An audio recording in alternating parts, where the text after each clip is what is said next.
Fala pessoal, bem-vindos a mais um episódio do podcast Pro Café. Hoje estamos aqui, eu, o Alisson e o Gabriel, para falar com vocês um pouco sobre viveiro. Bem-vindo Alisson, bem-vindo Gabriel. Para a gente falar de viveiro, a gente tem que começar falando assim, da escolha da área, onde você vai colocar o seu viveiro. Local. Né? Local da escolha. Importante. E não podemos esquecer, né? Além de tudo na área, a gente tem que prestar muita atenção em água, quantidade e qualidade de água para o teu viveiro. Certo? Então, em cima disso, Gabriel, o que você me fala da escolha da área? Bom, pessoal, inicialmente escolher uma área que tenha uma leve inclinação, né, porque para não acumular água, não ficar excesso de umidade, isso é muito importante. De preferência que não seja no muito fundo do terreno, né, se puder trazer muito baixo, né? Muito baixo, se puder trazer mais para o centro do declive do terreno, eu acho que é uma boa também. E analisar também o posicionamento em relação ao sol, né? Como que o sol caminha em cima desse terreno. Tá longe de lavoura, né, Gabriel? Sim. Não tá perto de lavoura para não pegar praga, não pegar doença da lavoura, para não descer enxurrada de lavoura, porque às vezes lavouras antigas podem ter nematóide e levar nematóide para o viveiro, coisa que a gente não quer de forma alguma. Inclusive, né, o terreno, analisar se não é um terreno onde já foi lavoura ou próximo de lavoura, onde corre enxurrada de lavoura e possa ter nematóide. Porque às vezes você faz uma muda perfeita, o substrato, você toma um cuidado danado, mas o terreno tem nematóide, do viveiro tem nematóide, e você vai acabar levando isso para a lavoura. Esses aí são, né, detalhes que a gente tem que tomar bastante cuidado na hora de instalar o viveiro, porque geralmente o viveiro também a gente não vai fazer ele um ano só naquele lugar. Sim. Ele é uma estrutura que dura um certo tempo, né, na mesma área. Então esses cuidados a gente tem que tomar antecipadamente para não ter problema lá na frente. Então, em resumo, em síntese, um local que não pode ser fundo de terreno por causa de frio, esse ano mesmo excesso de neblina, muito problema com geada, né? Queimou muito viveiro, o pessoal perdeu muito. Porque geralmente o viveiro está perto da água e a água está no fundo, né? Então o local tem uma inclinação para não parar a água, sim, que seja ensolarado, sim, e um local onde tenha uma menor quantidade, uma menor possibilidade de pragas e doenças. E com relação à montagem desse... outra coisa, né, Xande? Com relação à água, né? Um cuidado com a qualidade dessa água. Porque às vezes nós estamos tomando um baita cuidado com relação a não ter nematóide na área do viveiro, e nós vamos pegar uma água que a água vai distribuir perfeitamente o nematóide no viveiro. Tá vindo uma enxurrada, caindo dentro da água, essa água vai ser bombeada, você distribui o nematóide de forma simplesmente perfeita. Então, é um cuidado extra aí. Analisar essa água do viveiro é coisa muito simples, muito fácil. O pessoal da nematologia, na Universidade Federal de Lavras, em outros laboratórios aí de nematologia, identifica isso daí em poucos minutos. Olha, se com relação à montagem no viveiro, isso aí o Gabriel, com relação tipo a altura do mourão para colocar, onde você vai colocar o sombrite, que sombrite que eu vou usar o sombrite preto, vou usar o sombrite vermelho, vou fazer os canteiros, vou fazer com bambu, como que vai ser feito. Então a montagem em geral, por quê? Porque a montagem influencia também que tipo de irrigação que eu vou usar dentro do meu viveiro, tudo isso influencia na hora de se montar um viveiro, né? Bom, a gente tem vários materiais que a gente pode estar utilizando para a montagem desse viveiro. Ele pode ser feito de bambu, ele pode ser feito de eucalipto tratado, ele pode ser feito de estaca de madeira, ele pode ser feito com os canteiros com cordinha, com arame. Então, existem inúmeros materiais que a gente pode utilizar que dão certo. Uns vão durar mais tempo, outros menos tempo. Sim. Né? A diferença é essa, um custa mais caro um pouco, o outro é mais barato dura menos, o mais caro costuma durar mais. E se a pessoa optar por bambu, né, Gabriel, uma coisa importantíssima, assim, que faz toda a diferença, é a lua que corta o bambu. cortar bambu na minguante. Lua para bambu é minguante. Sim. Às vezes tem gente que não acredita, acha que isso é uma besteira, é uma superstição. Pode achar, viu, gente, que é besteira, que é superstição, mas corta na minguante.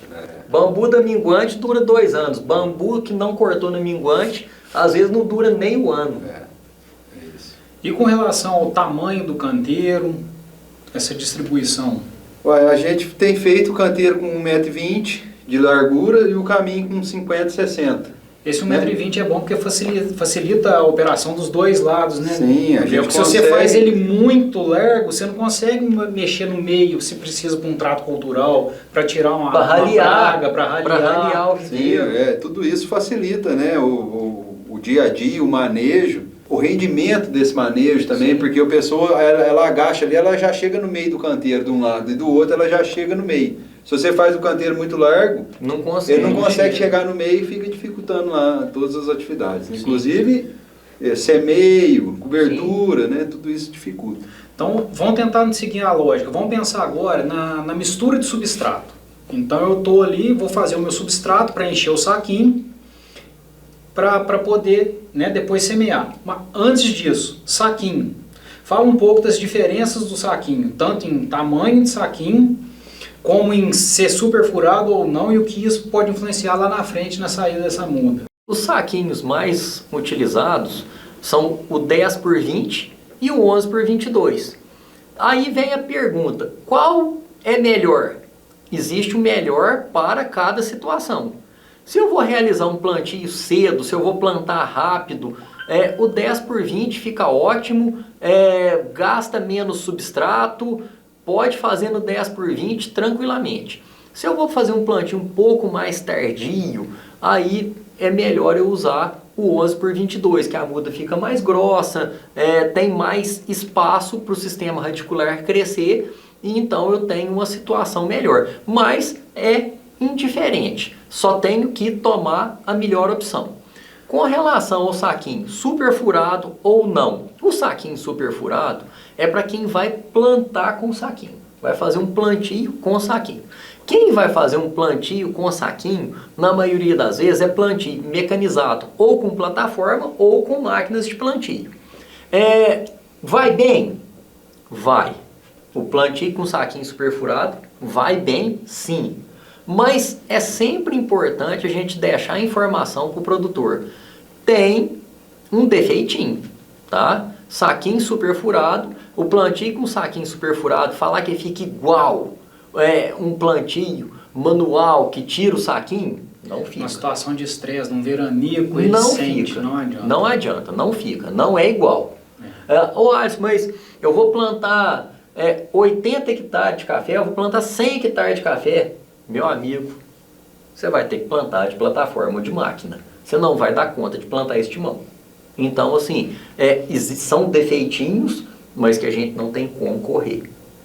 Ele facilita por um lado, mas ele tem alguns probleminhas. Então, você coloca na balança o que você quer. Não, não quero problema, então eu tenho que tirar o saquinho. Mas aí eu vou ter que ter um plantio menor e manual. Ah, não, eu vou ter muita gente. Então tá bom, você vai demorar mais tempo plantando. Esse mais tempo plantando vai ser pior do que colocar com o saquinho? Aí é cada situação. Cada situação analisar para ver o que encaixa. Agora, vamos falar da parte mais importante. Mistura de substrato. Para mim isso daí vamos falar, 60% da montagem do viveiro.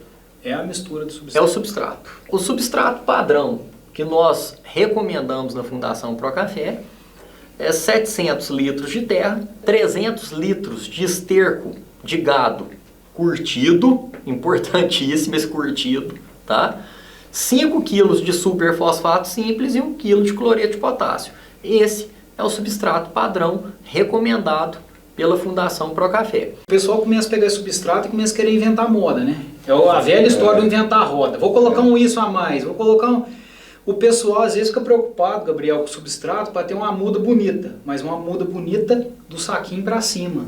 E esquece que a muda tem que ser boa, justamente onde a gente não enxerga, na raiz, né?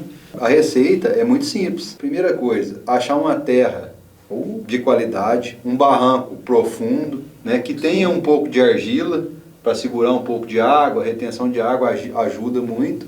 Segunda coisa, e não menos importante, um esterco de primeiríssima qualidade. Só aí nós já estamos falando, né, curtido, só aí nós já estamos falando de 90% do substrato. O resto é o super simples e o cloreto. O ano passado eu usei, na correria, eu usei um esterco que não estava tão bem curtido. Rapaz, que problema que deu meu viveiro. Que complicação que foi.